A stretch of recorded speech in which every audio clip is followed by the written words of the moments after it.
Salve, Shalom, Assalamualaikum warahmatullahi wabarakatuh, Om Swastiastu, Namo Buddhaya, dan salam kebajikan.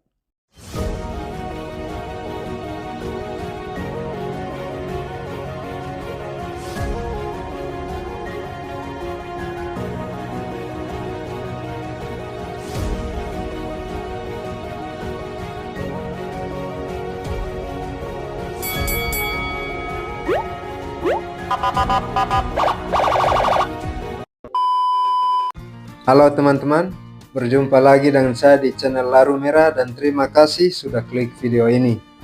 Di video kali ini merupakan lanjutan dari video part pertama di mana saya mengganti hard disk drive atau HDD dengan SSD atau solid state drive dan juga upgrade RAM di laptop Asus X441M. Memang dalam proses perakitan ini ada hal-hal yang harus saya terima walaupun menyakitkan, dan ada juga hal-hal yang membahagiakan sebenarnya dan berujung happy ending teman-teman. Untuk itu saya harap teman-teman jangan skip video ini agar teman-teman tidak gagal paham. Mari kita langsung eksekusi.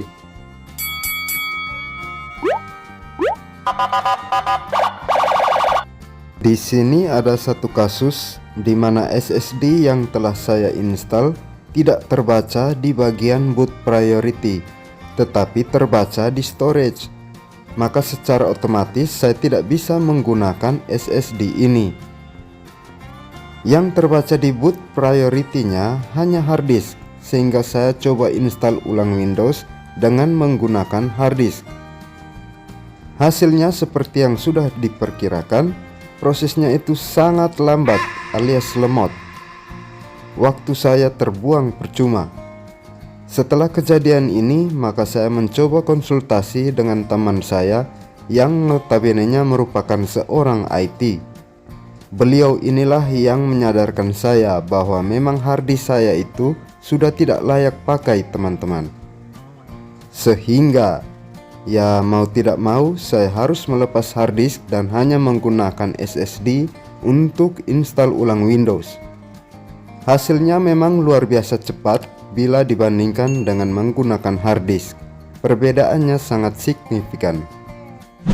Oke teman-teman, langkah pertama yang harus kita lakukan sebelum kita menyalakan laptop, kita colok dulu flash disk yang sudah ada isi bootable Windows-nya. Ini yang saya gunakan itu Rufus GPT Windows 10.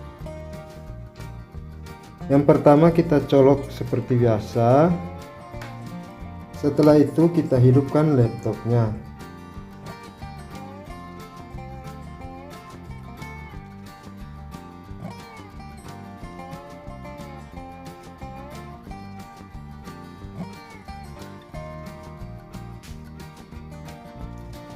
Oke teman-teman, secara otomatis dia akan masuk ke dalam menu install ulang Windows. Sekarang kita lihat di bagian time and currency. Di bagian ini kita ganti ke Indonesia.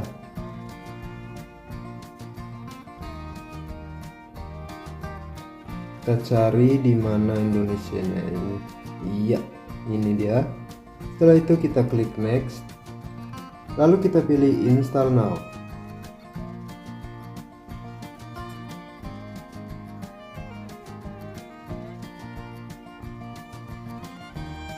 Kita tunggu beberapa saat.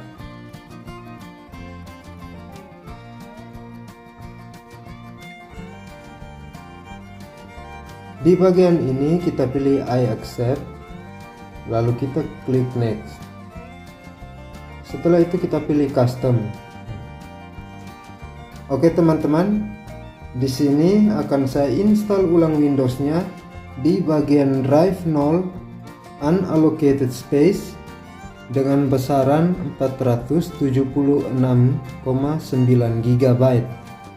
Nah, di sini akan saya partisi terlebih dahulu karena seperti yang Anda tahu sebelumnya bahwa saya tidak lagi menggunakan hard disk selama saya, sehingga saya hanya menggunakan SSD baru saya ini. Jadi saya harus bagi antara dua ya teman-teman, harus ada data C dan juga harus ada data D sebagai penyimpanan. Data C itu yang akan menjalankan sistem Windows, sementara data D-nya berfungsi sebagai penyimpanan data.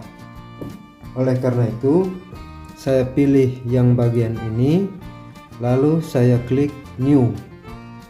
Nah, di sini size-nya kita tentukan. Saya ingin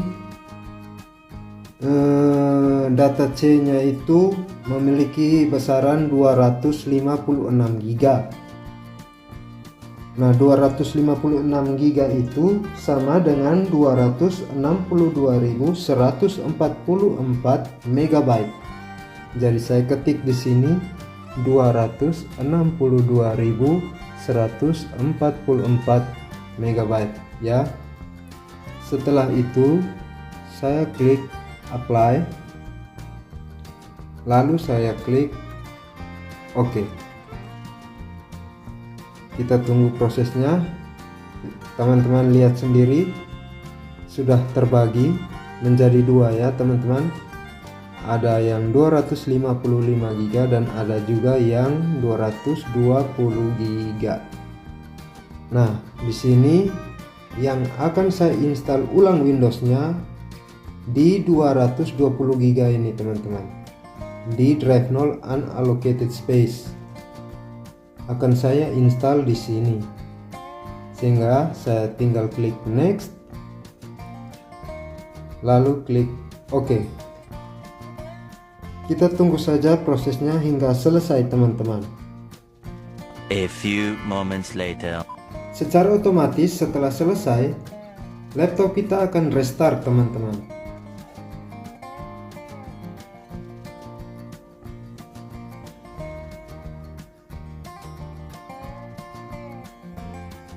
Oke, di bagian ini kita akan cari di mana kita berdomisili ya teman-teman. Saya berdomisili di Indonesia, maka saya akan pilih Indonesia. Setelah itu kita klik yes.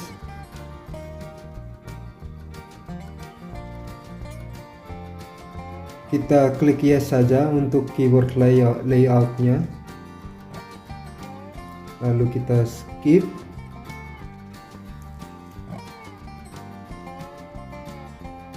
Di bagian ini saya akan sambungkan dengan wifi di rumah saya ini teman-teman.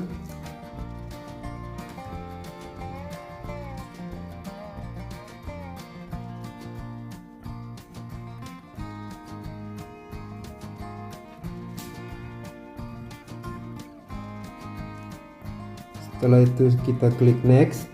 Tapi bagi teman-teman yang mungkin berada di kejauhan atau di tempat yang tidak memungkinkan untuk adanya akses wifi, sebaiknya langsung pilih saja I don't have internet. Tetapi di sini saya akan langsung sambungkan saja teman-teman karena kebetulan ada. Saya klik next. Kalau muncul seperti ini, klik saja no. Sekarang sudah bisa kita klik next.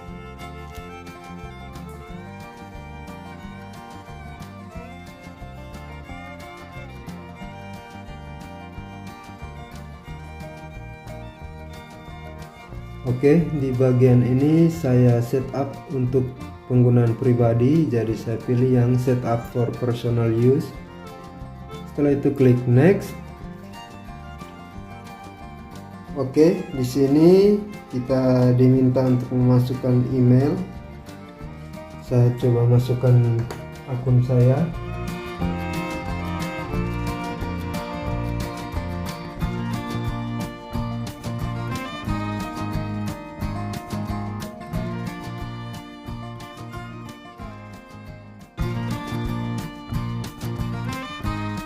Oke, setelah itu saya pilih next. Setelah ini kita akan diminta memasukkan password, jadi saya masukkan passwordnya.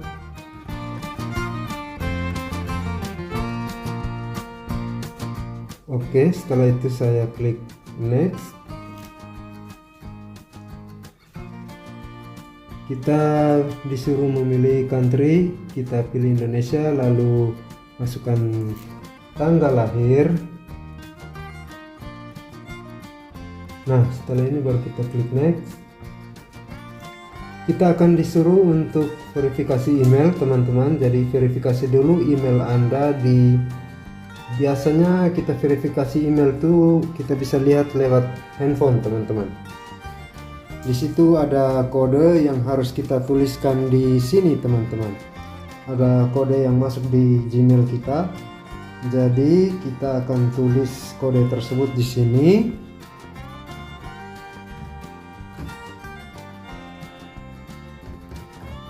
Setelah itu kita klik next.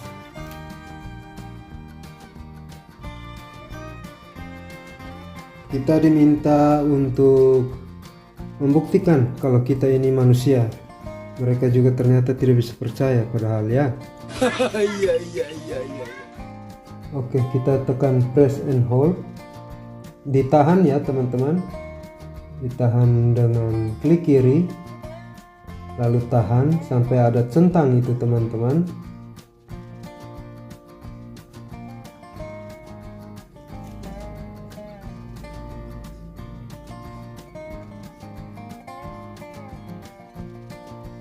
Oke, saya rasa kita sudah lulus verifikasi.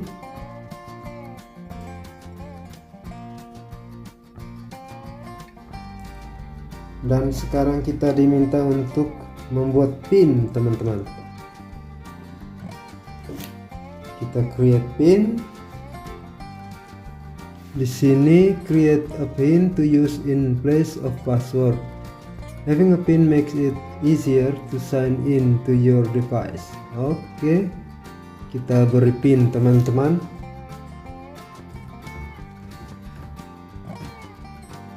Kita konfirmasi pinnya.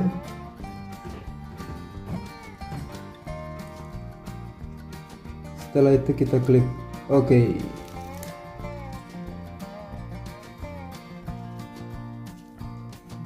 Dan sekarang kita diberi pada tahapan selanjutnya. Kita pilih accept. Lalu ini saya rasa kita accept saja, teman-teman. Tidak usah rubah. Biarkan dia terinstall secara default. Dan di sini saya akan memilih untuk tentang apa saja, teman-teman, yang teman-teman perlukan di laptop ini. Untuk saya kira-kira kita coba seperti itu ya, teman-teman. Tapi bisa juga kalau teman-teman tidak mau, silahkan klik skip. Tapi kalau saya akan pilih beberapa sesuai dengan yang saya mau. Lalu saya pilih accept. Di sini kita pilih saja no thanks.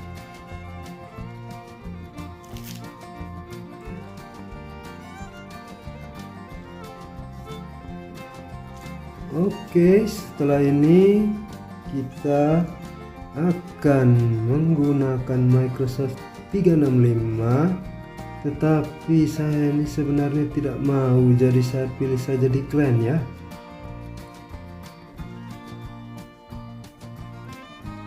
Oke, saya decline saja dulu. Nanti bagian Microsoftnya saya akan install sendiri, tidak usah, jadi saya tidak perlu klik ini. Lanjutkan saja. Tadi kita pilih decline ya, teman-teman, untuk Microsoft 365 nya, karena aplikasinya saya rasa berat itu.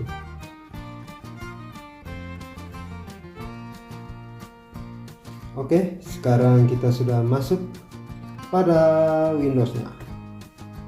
We are getting everything ready for you. Oke, terima kasih.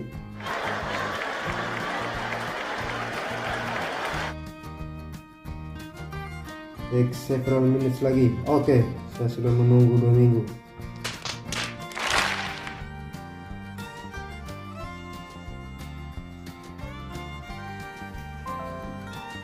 Oke, teman-teman, akhirnya setelah perjuangan yang cukup melelahkan, Windows di laptop ini sudah bisa terinstall. Syukur kepada Tuhan. Nice. Nah, oke teman-teman. Di sini selanjutnya atau di langkah terakhirnya kita akan melihat apakah benar SSD dan RAM yang telah kita install berfungsi dengan baik ataukah tidak. Teman-teman langsung saja masuk ke menu taskbar yang ada di sini. Klik kanan, lalu pilih Task Manager. Nah, di sini teman-teman bisa kita lihat di bagian performance. Nah, untuk RAM-nya di bagian ini teman-teman bisa kita lihat detailnya. Ini RAM 8 GB dan realnya itu ada di 7,8 GB. Tidak mungkin dia sama persis 8 GB teman-teman. Dia pasti ada kurang sedikit lah teman-teman. Dengan kecepatan 2400 MHz. Cocok ya teman-teman. Lalu di bagian SSD-nya itu tertulis SSD 512 GB. Tetapi realnya sudah pasti kurang dari itu ya teman-teman. Jadi realnya itu ada di 477 GB. Oke, di sini sudah bisa kita lihat bahwa SSD-nya berfungsi dan juga RAM-nya berfungsi teman-teman. Untuk video berikutnya saya akan mulai upload lagi tentang bagaimana pengalaman saya menggunakan SSD dan RAM ini. Untuk itu stay tune di channel saya teman-teman, dan jangan lupa bersyukur. Terima kasih.